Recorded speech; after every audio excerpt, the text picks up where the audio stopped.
On va parler dans un instant de ces antivax qui deviennent fous, qui deviennent même dangereux pour certains. On va vous montrer un document. Je vous rappelle que nous sommes avec Maxime Thiebaud, Stéphane Tiki, Jean Terlier et le docteur François Baumann qui nous rejoint. Bonjour docteur. Bonjour. Merci de nous avoir rejoints et je voulais donc commencer en vous montrant cette séquence. Alors c'est juste un extrait qui dure 1 minute 30 à peu près, qui circule sur les réseaux sociaux. Ce sont des antivax qui évoquent des sanctions, des menaces faites contre des vaccins, contre des médecins qui vaccinent. Ils parlent de guillotine, ils parlent de les mettre en place publique, de les exposer, vous allez entendre. Il y a même un des intervenants qui dit qu'il faudrait les enfermer dans des asiles.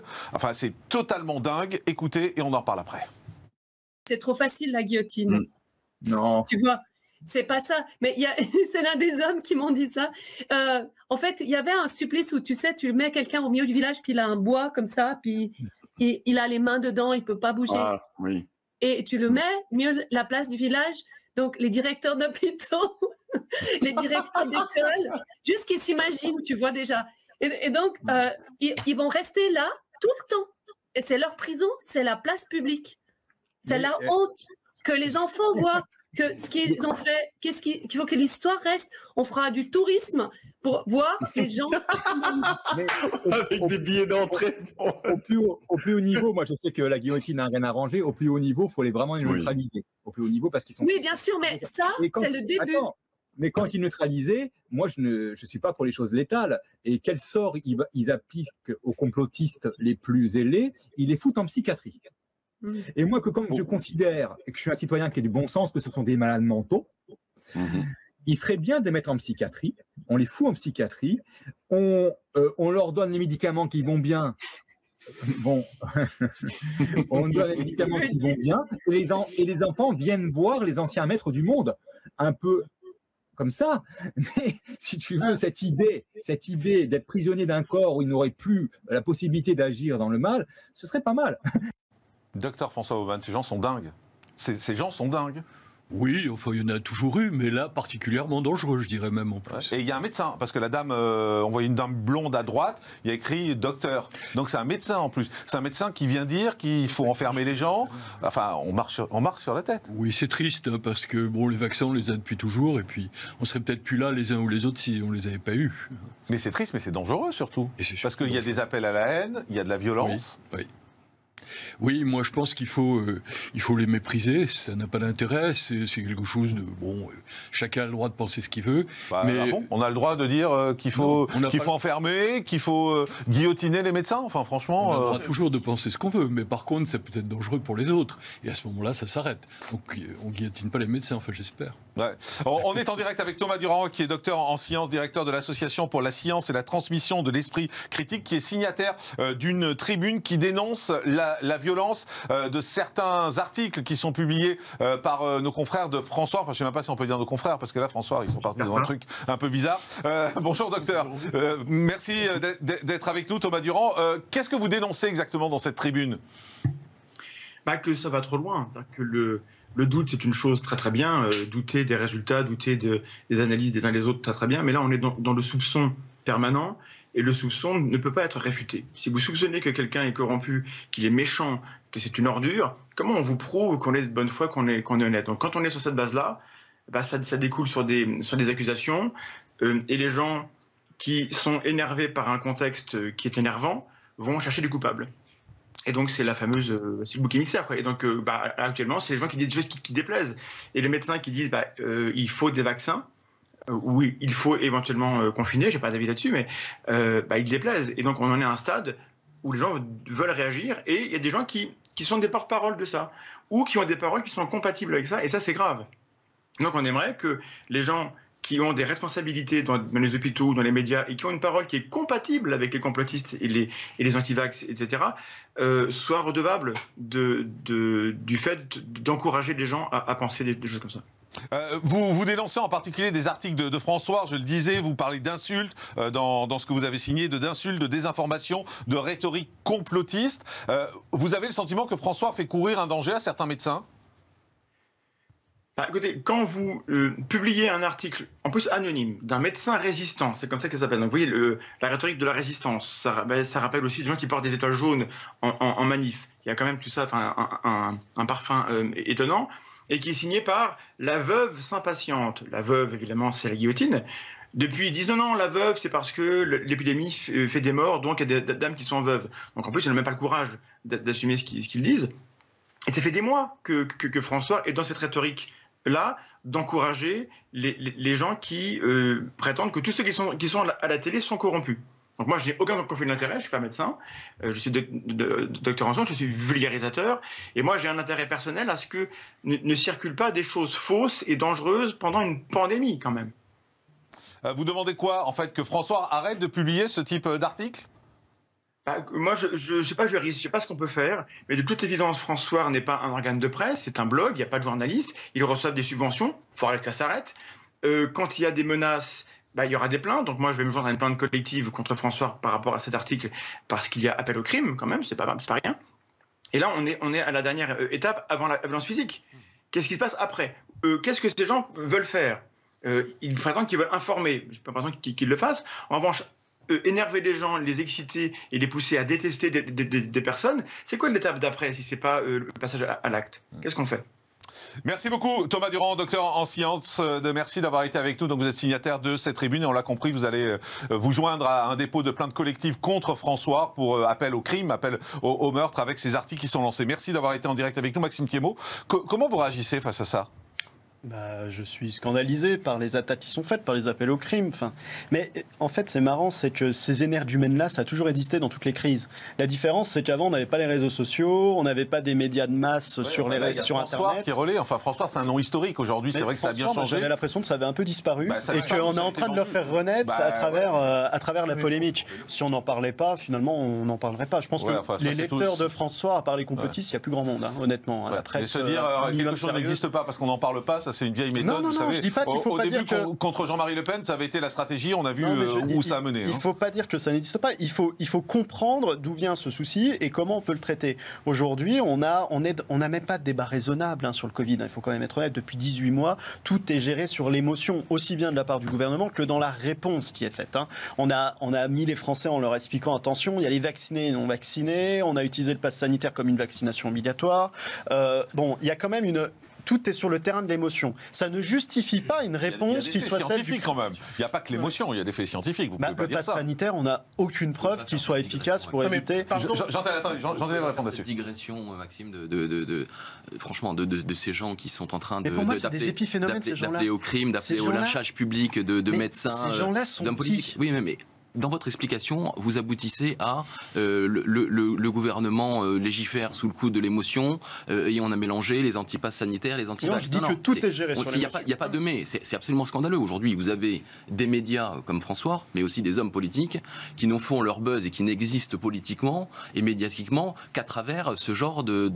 Non mais ces gens-là... Vous parlez de Florian Philippot, soyons clairs. Oui, Florian Philippot a tenu les propos qu'on a vus là.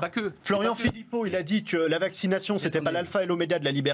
Il a pris l'exemple d'Israël. Je suis désolé, même vos confrères d'LCI l'ont expliqué, qu'en réalité, la vaccination ne permettait pas de lutter contre la transmission. Vous n'avez pas entendu l'appel de ces médecins. Vous n'avez pas entendu l'appel de ces médecins hier qui sont intervenus en disant les hommes politiques ont la responsabilité. On va les écouter, les médecins.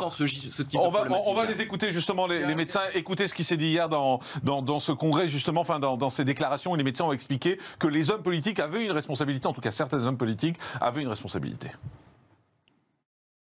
Graffiti, lettres de menaces, intimidation, les actes de violence liés à la vaccination contre la Covid s'intensifient. Face à cela, plusieurs médecins s'inquiètent pour leur sécurité, notamment le médecin généraliste Jérôme Marty.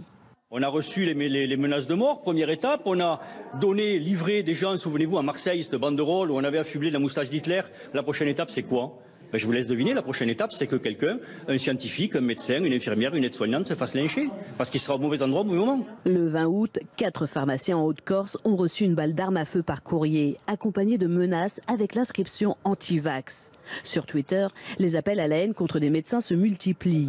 Dans des vaccinodromes, plusieurs soignants ont été agressés verbalement et menacés physiquement, notamment à Toulouse. C'est également dans cette région que mi-août, 500 doses ont été détruites, ainsi que des ordinateurs et du matériel de bureau.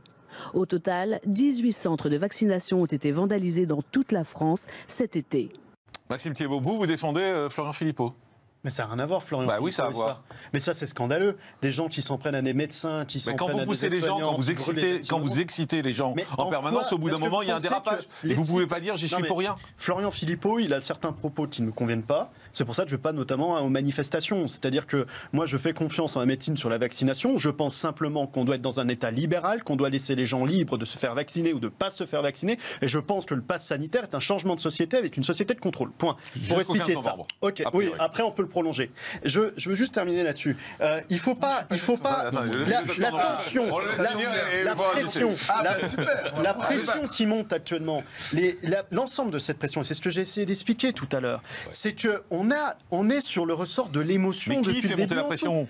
Qui fait monter la pression ? Mais tout le monde, mais des politiques de tous les sens. Quand vous avez M. Véran qui dit à la télé que la vaccination, si tous les Français étaient vaccinés, ça empêcherait à ce qu'il y ait de la transmission de la maladie et qu'il y ait le virus qui continue de circuler, c'est faux. Docteur Baumann, réagissez. Vous avez des sources qui sont intéressantes. Vous citez notamment LCI. Je ne sais pas si c'est une source scientifique très, très fiable. Non, Israël, les résultats en Israël. Pourquoi pas ? En tout cas, ce qui est certain, c'est que tout ça joue sur la peur. La peur des gens, et c'est ça l'émotion. Oui. Alors effectivement, ça a toujours été, une petite piqûre même, ça fait peur.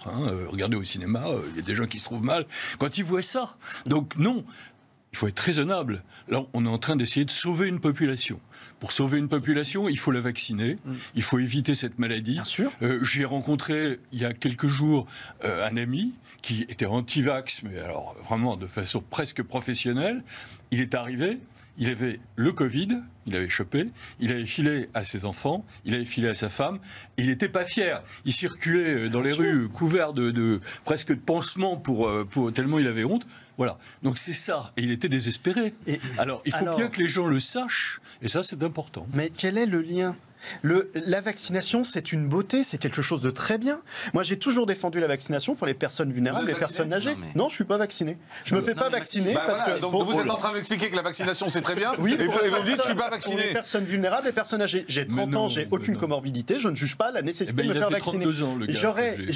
On me dit demain, tu as le diabète. Vous allez contaminer les autres parce qu'on contamine plus. Mais on sait très bien que la vaccination ne limite pas la transmission. Non, ça ne l'annule pas, mais on contamine plus en étant non vacciné. Sincèrement, on sait très bien que la vaccination n'empêche pas la transmission.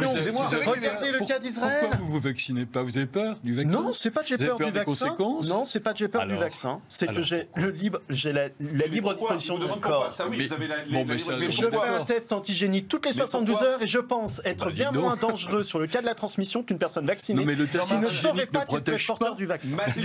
Pourquoi vous ne vous vaccinez pas ? Mais parce que je ne juge pas nécessaire. Je suis libre de mes choix. Mais je suis libre de mes choix. Oui, bien sûr. On m'a expliqué. Je vous dis pas que vous avez. On m'a expliqué. Je vous demande pourquoi. Parce qu'à mon âge, j'ai 0,01% de mourir de la Covid-19, que la transmission n'est pas enrayée par la vaccination. Elle est diminuée. Elle n'est pas enrayée, elle est diminuée. Je fais un test toutes les 72 heures. Il n'y a pas que mourir. Donc si j'ai le Covid, je le saurai tout de suite. Est-ce que vous coûtez cher à la Sécu ? Bon, si tant est qu'elle rembourse. Oui, sauf que je paye les impôts. Donc jusque-là, tout va bien. On est tous à égalité là-dessus. Non, mais ça, c'est facile. D'accord. Alors la personne qui fume et la personne qui boit devra peut-être soigner son cancer dans 30 ans lorsqu'elle sera malade. Non, il ne faut pas tomber dans ces considérations qui sont complètement inhumaines. On en plein dedans, c'est intéressant. Je ne saisis pas le rapport. Non, si le rapport est le même. Excusez-moi, Maxime, mais vous avez peur de quoi ? À part dire j'ai le droit, mais j'ai le droit, d'accord, vous avez le droit, ok, mais vous avez peur de quoi en vous faisant vacciner ? Parce que je suis vacciné contre le DT polio, toutes les vaccinations obligatoires, j'ai les vaccinations. Vous répondez pas à ma question, vous avez peur de quoi ? Si j'échoppe le tétano, j'ai 98% de mortalité. Vous avez peur de... Donc à partir de ce moment-là... Je voudrais que vous répondez pas à ma question. Oui. Vous avez peur de quoi en vous faisant vacciner ? Mais non, de ne pas me faire vacciner, du moins. Non, j'ai pas peur de me faire vacciner. C'est que je ne veux pas... Mais parce que je ne suis pas obligé de le faire. Je ne dis pas que vous êtes obligé, je vous demande de quoi, c'est pas la question. Pourquoi ça servirait à quoi que je me fasse vacciner ? Vous le passiez aux autres. Mais je me fais un test toutes les 72 heures. J'ai une amie qui a été bloquée en Sicile pendant près de 20 jours parce qu'elle était vaccinée et qu'en voulant retourner sur le territoire national, quand elle a fait le test antigénique, elle était positive. J'ai plein d'amis qui ont été vaccinés, qui sont retombés malades du Covid parce qu'ils pensent que la vaccination les protège de la transmission. Parce qu'ils pensent mal, mais d'accord. Mais moi, je fais attention, je respecte les gestes basiques. Ça veut dire quoi être vacciné ? Est-ce qu'ils ont eu leur 2 vaccins ? Est-ce que c'est Oui, ils ont eu leurs 2 vaccins. Parce que vous n'êtes pas à jour sur les chiffres. Pour un docteur, vous n'êtes pas à jour sur les chiffres. Le vrai problème, c'est que les politiques se prennent pour les médecins. aujourd'hui, et que des gens qui n'ont pas fait d'études de médecine se deviennent des apôtres en médecine en disant, moi je considère que il y a des gens qui sont professionnels dans ce domaine-là, qui ont fait des études dans ce domaine-là, qui recommandent de faire des choses. Moi je suis vacciné depuis que je suis tout petit. Là je suis vacciné, j'ai fait mes 2 doses. Je respecte évidemment la liberté de chacun de se faire vacciner. Bien sûr. Ah bah oui, je le vois très bien sur ce plateau. Je suis invectivé parce que je me suis pas fait vacciner. On pose une question à laquelle vous ne répondez pas. Mais pourquoi je me fais pas vacciner? Parce que je ne juge.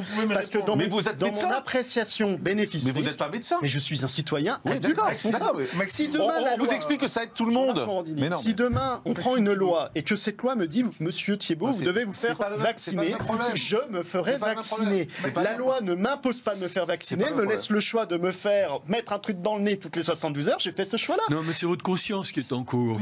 Mais ma conscience, monsieur le docteur, ma conscience, quand je me regarde dans la glace, il n'y a aucun problème. Très bien. Bah, vous avez de la chance. Par contre, moi, ce qui me dérange, c'est quand je me regarde dans la glace et que je me dis, je combats le pass sanitaire, je suis fier. Pourquoi? Parce que autre chose, le pass sanitaire. C'est autre chose. Il n'y a pas à être fier de ça. C'est pas de la fierté. Croire à des gens que vacciner, ils empêchent la transmission, c'est faux. Elle est divisée par 2. Ça diminue. Regardez Israël, vous avez une explosion épidémique. Personne publique. Alors que 96% des gens sont aussi de votre vaccinés. responsabilité. Mais la vaccination collective et individuelle d'essayer de limiter. La vaccination, je la défends et je pense que c'est. Oui, non, oui, on discute aussi un peu à côté. Monsieur le député, non, la vaccination, parce qu'on se voit un peu à côté parfois. Mais la vaccination, je la défends pour les personnes qui souffrent de comorbidité vulnérables. Je pense qu'une personne, je le dis sincèrement, une personne qui a un cancer, une personne qui a un diabète, qui a de l'asthme ou qui a de l'âge et qui ne se fait pas vacciner, pour le coup, elle est irresponsable parce qu'elle a des cas graves qui sont. Juste un instant. Et vraiment, je vous le souhaite pas. Je vous le souhaite pas, Maxime. Mais vraiment, aujourd'hui, vous avez des jeunes comme vous de 30 ans qui sont en réanimation. Je vous le souhaite vraiment pas. Mais faites-vous vacciner parce que plus de chances. Il est de votre responsabilité plus de aussi en tant chances que de mourir d'un AVC que de mourir de la Covid. Non, c'est la vérité. Je pense que vous déplacez le problème. Vous n'êtes pas médecin, effectivement. Les chiffres, vous les lisez comme tout le monde. Bien sûr. Mais pour les analyser, il faut un certain nombre de connaissances. Alors c'est ça le problème. C'est-à-dire qu'on livre en pâture des chiffres et les gens les interprètent sans avoir de connaissances particulières, chacun à leur façon. Donc je crois que c'est pas bon. Vous êtes vacciné contre le tétanos. Bien sûr. Vous savez que c'est une maladie horrible. Oui. Bon, et vous êtes fait vacciner. Bien sûr. La polio. Bien sûr. Bah, le BCG. C'est polio, ça va. Bon, non, mais vous avez eu tout ça. Bien sûr. Donc voilà, c'est une maladie parce que comme si une j'ai autre. la maladie, quick, je suis mort. Non, avant d'être mort, il se passe beaucoup d'autres choses. C'est gros mais bon. Voilà. À vous, Stéphane Tiki, parce que depuis tout à l'heure, vous voulez parler. Merci, c'est gentil. Non, mais le problème, c'est qu'aujourd'hui, tout le monde a l'impression qu'il est devenu médecin. Exactement. Chacun fait son propre diagnostic et chacun imagine sa propre solution et chacun donne sa propre chiffre et sa propre vérité. La réalité, c'est qu'il y a des gens qui sont médecins, qui ont fait des études pour être médecins, qui ont la compétence d'être médecin. Et c'est cela qu'on écoute. Moi, quand je suis malade, je me soigne pas moi-même. Je vais voir un médecin pour qu'il me prescrive ce que je dois faire pour me faire soigner. Juste pour terminer ma phrase, je vais dire, je respecte la liberté, Maxime, de ne pas vous faire vacciner. C'est votre liberté, c'est votre choix. En revanche, ce que je condamne, moi, c'est ceux qui mettent de l'huile sur le feu pour pousser à ce sentiment de haine et de révolte. Et que je trouve ça scandaleux. Et qu'aujourd'hui, que vous soyez contre le vaccin, c'est un choix. Mais que vous disiez aujourd'hui que vous voulez guillotiner ou pendre certains médecins, c'est dégueulasse et c'est scandaleux, il faut le dire.